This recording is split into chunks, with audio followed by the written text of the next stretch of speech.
A secluded cabin high above a humming valley, a self-appointed HOA enforcer demanding your house key, a face recognition lock that turns everything upside down, fraud uncovered, contracts exposed, a showdown that ends in a courtroom and changes a mountain forever. If you love justice served cold, hit subscribe and stick around for the next fight. My name's Jake Carter, and I thought I was buying peace when I settled into my 30-year-old Cedar Ridge home in western Montana, a place where the only noise was the wind through the pines. After my divorce and the chaos I left behind, I needed a door no one else could push open. I wanted absolute control, and I got it. On my first morning, coffee still warm, half the boxes piled in a corner, I heard heels on hardwood. I swung around to find Bethany Crowell, president of the Ridgeview HOA, standing at my mantel as if she owned the place. No knock, no warning. She flicked away a dust line and said, "Mr. Carter, we need your house key." I blinked. "Excuse me?"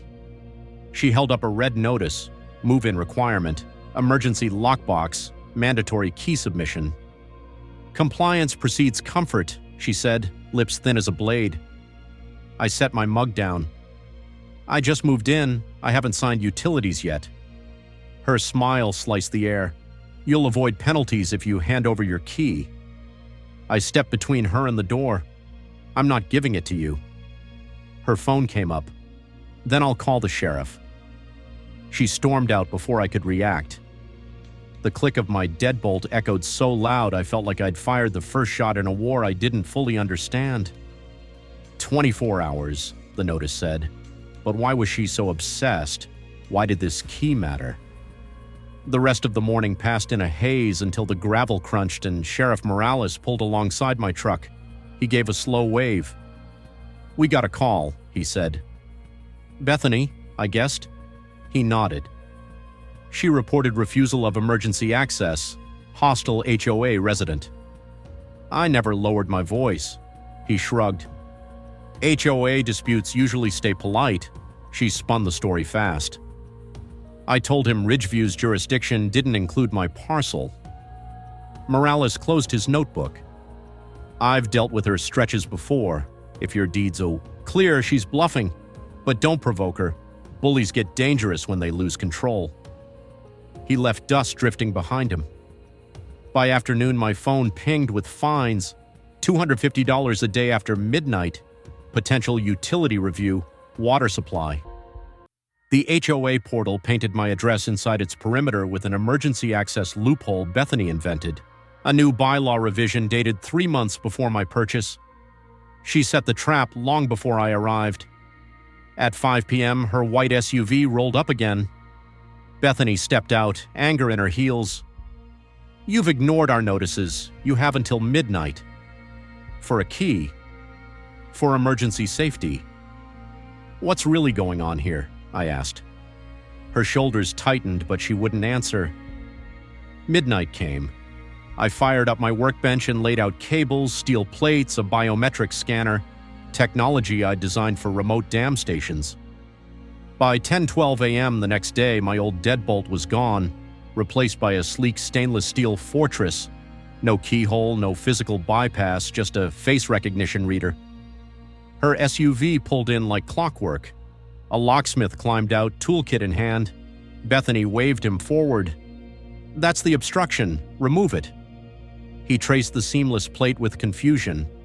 "There's no cylinder," Bethany barked. "Override it." He shook his head. "I don't carry this equipment. This is industrial grade." I stepped forward. "Deed makes no HOA oversight mention. You claimed I was unsafe. I took precautions."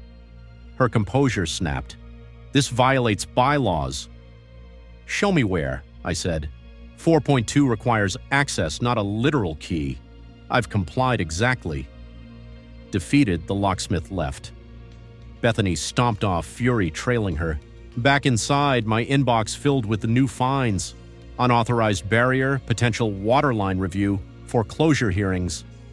She wielded the portal like a noose. Determined to understand, I combed the HOA's financials. Parcel 14A, my cabin, Had been billed for vacant lot security for 2 years, payments to Langston Ridge Services, a shell company owned by her cousin, Marcus Hale. Every incomplete inspection triggered an automatic contract renewal. The more inaccessible the lot, the more money flowed to Marcus. My ownership ended that stream. This wasn't safety, it was greed. I printed the ledgers, the inspection logs, the timestamps, evidence of organized fraud. Then a hesitant knock. Tom Bennett, retired lineman, neighbor 3 lots down. "Heard you push back," he said quietly. "Bethany called an emergency meeting. Board split. Folks are tired of her stretching rules." I handed him the invoice showing Marcus billing for an inspection 3 weeks after I moved in. His whistle whispered, "Felony territory. Be careful." I called Sarah Whitfield, a land rights attorney. They're coordinating illegal leverages, fake inspections, shell payments, emergency clauses weaponized. Build your evidence wall and don't confront them until you're ready. I spent hours archiving every notice, every log, every call. Neighbors trickled forward with falsified violation sheets. Evelyn from Lot 11 showed me a document listing dates and events that never happened. Reports Bethany filed to justify foreclosure hearings. The pattern was clear: create pretend crises, push residents into compliance or bankruptcy. Meanwhile, unmarked vehicles prowled the ridge, sedans, a black pickup, contractor vans with no logos. Sheriff Morales warned carefully, "She's filing welfare checks, claiming you're unstable. If enough come in, she can demand a wellness inspection and force entry." My inbox flooded. New hazards, unapproved modifications, failure to appear at hearings, system lockout. She tried to drown me in false claims, but every false accusation was another piece of ammunition for the case I was building. Then at 9:03 p.m. one night, engines rumbled up the drive. A generator on wheels, 2 board members in reflective vests, Bethany leading a contractor with a high-frequency cutter. They charged the biometric plate like it was an emergency. I hit record on every camera. "Unlawful entry," I announced through the intercom. Bethany smiled. "Emergency abatement. This door's a hazard." The cutter sparked against my steel frame, and just then a convoy of sheriff's cruisers appeared, floodlights cutting through the trees.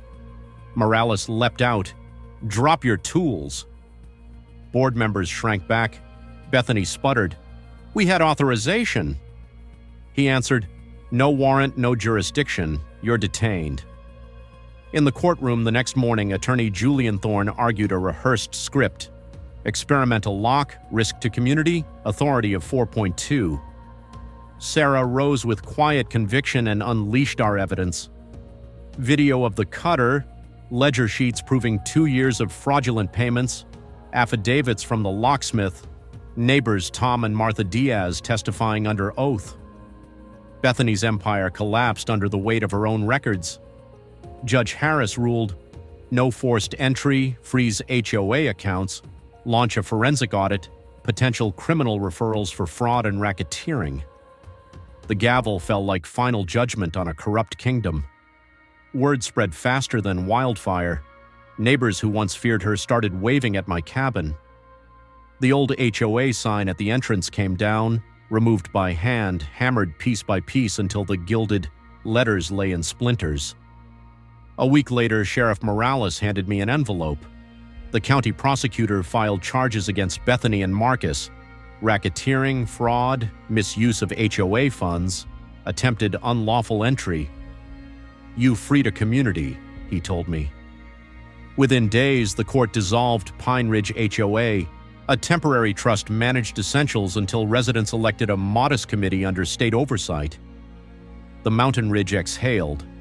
I replaced my face scanner with a simple deadbolt, solid, honest, unremarkable. I turned the bolt and listened to the click. Control regained, peace restored.